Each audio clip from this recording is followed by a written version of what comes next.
एक बात और दूसरी बात, अगला प्रश्न, भगवान मिलता क्यों नहीं है? क्या भगवान लापता हो गए?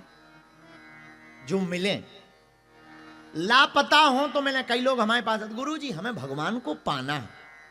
अब पाए हुए को क्या खाक पाना है? पाए हुए ही हैं महाराज। अगर पाए हुए हैं तो दिख क्यों नहीं रहा? आंख कर सकती है पहचान बड़ी मुश्किल से, क्योंकि आदमी बनता है इंसान बड़ी मुश्किल से। भगवान पाए हुए हैं। अब पाए हुए को क्या पाना? भाई कोई लापता हो, खोज खोया हो तो पाइए, हो गया हो तो पाओ।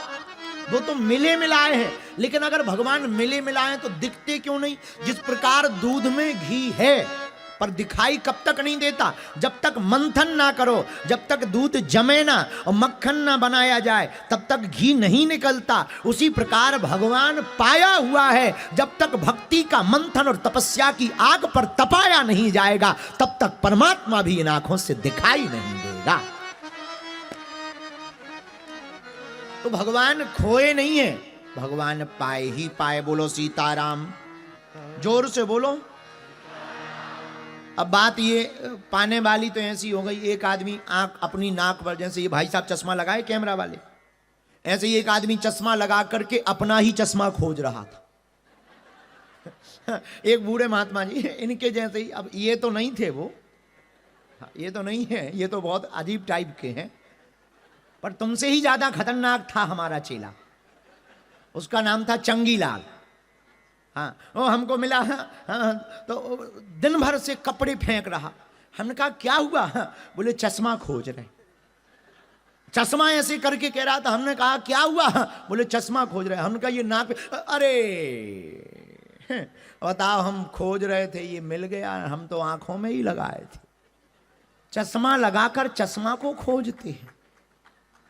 ऐसे ही एक बार हमारे साथ घटना घटी। एक पेन था, उसमें बालाजी बने थे, हमने कान में खोस लिया और पूरे आश्रम में खोजा, पेन कहां है? पेन अर्जी लगाने तक की नौबत आ गई कि अब तो भाई वाईफाई से ही पूछना पड़ेगा।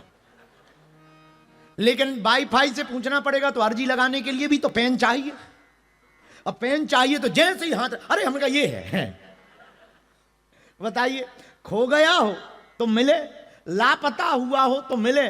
वो तो मिला मिलाया ही है, बस पहचान बड़ी मुश्किल से होती है। कई बार सदगुरु बैठा रहता, भगवान बैठा रहता, पर आप महात्मा में परमात्मा बैठा रहता, वो परमात्मा दिखाई नहीं देता, क्योंकि आंखों में कामनाओं का पट्टा लगा रहता है। ये पट्टा खुलते ही परमात्मा के दर्शन हो जाते हैं।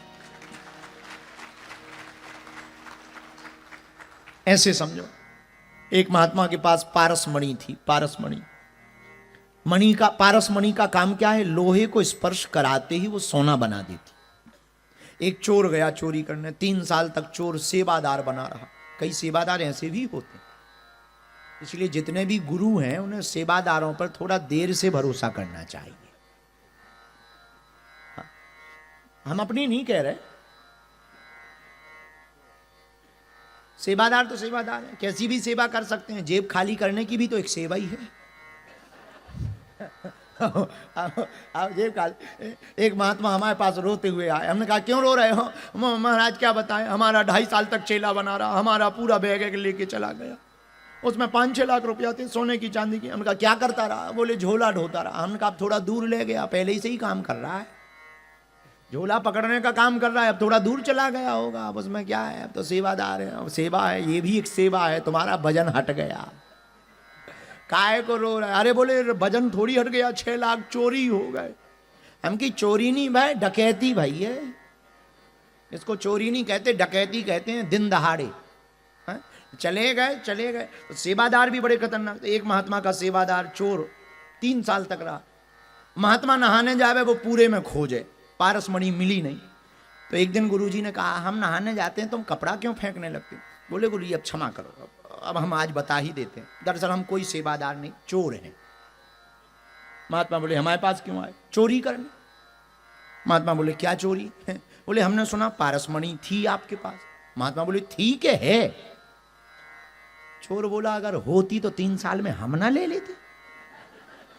हमने सब देख मारा, कपड़े देख मारे, तिजोरी देख मारी, तुम्हारी हमने माला झोली तक खोज ली, यहां तक कि नहाने वाले कपड़े भी कि तुम नहाने ले जाते होगे वो भी तो हम ही देते हैं, देख लिया, कहीं नहीं है।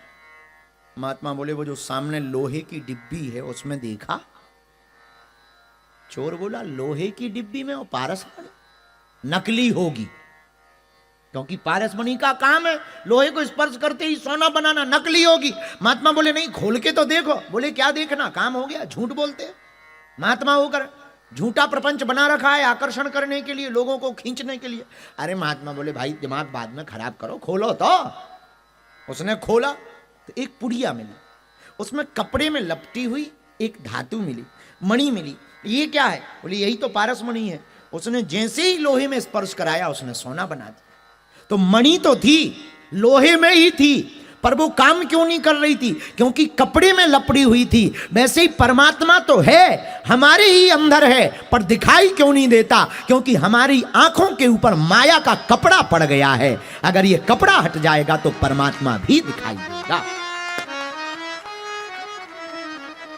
ये कपड़ा के हटते ही भगवान दिखाई देगा, लेकिन अब कपड़ा कब हटेगा ये भी तो एक प्रश्न है। और वो कैसे हटेगा? अब भाई कोई पर्दा लगाओ तो भाई पर्दा खोल, आग लगा देंगे। एक जगह कवि सम्मेलन चल रहा था, तो एक कवि ने माइक पकड़ा, बोले इस चिलमन से ये झांके तो उस चिलमन से वो झांके। आदमी बोले वाह वाह वाह।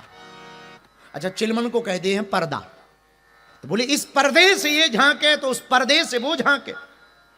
फिर लोग बोले वाह वाह।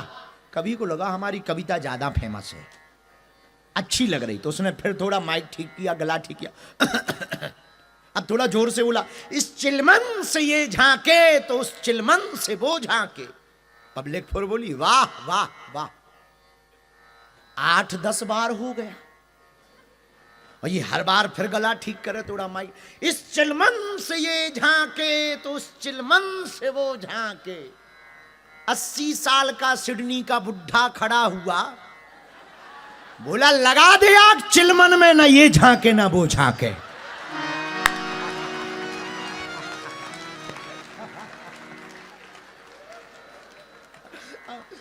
लगा दे आग चिलमन में, ना ये झांके।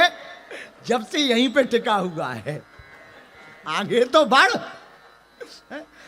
तो पर्दा हो तो आग लगाएं, पर्दा हो तो हटाएं।